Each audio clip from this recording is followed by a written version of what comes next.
Whenever I see these kinds of equations, my mind instantly thinks 64 is 2 to the 6. At first, that might not seem like much, but it is actually the key to cracking the problem. Let's see where it leads. X to the 4 is equal to 64. Now for simplicity, let me assume something. Let me say that a is a variable which is equal to x to the 4, and this can be written as a to the power 1 over 4 is equal to x if we multiply the power by 1 by 4 on both sides. So we have this relation for x now. Now what we are going to do is substitute the value of x and x to the 4 in this equation. This gives us a to the power 1 over 4 to the power a is equal to 64. Now, by using the law of indices, if I have an expression and that expression is in the form of a to the m to the n, then I can write this as a to the power m multiplied by n.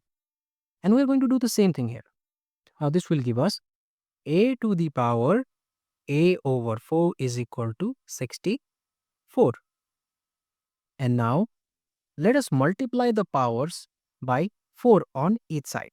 This will give us a to the power a upon 4 multiplied by 4 is equal to 64 to the power 1 into 4. Now, 4 and 4 gets cancelled out. This gives us a to the a is equal to 64 to the power 4. So now we'll have to convert this in terms of a to the a. And now comes the point where we use 2 to the 6. So I can write 64 as 2 to the 6 to the power 4. And this can also be written as 2 to the power 2 times 3 times 4. And now what we do is shuffle the numbers a little. What I'll do is I will write 2 cube and I'll write 2 times 4 here. This will give me 8 to the 8. And we have a to the a is equal to 8 to the 8.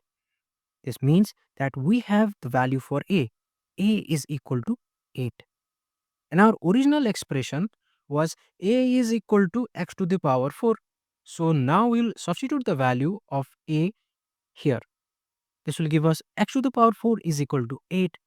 That would mean x is equal to 4th root of 8.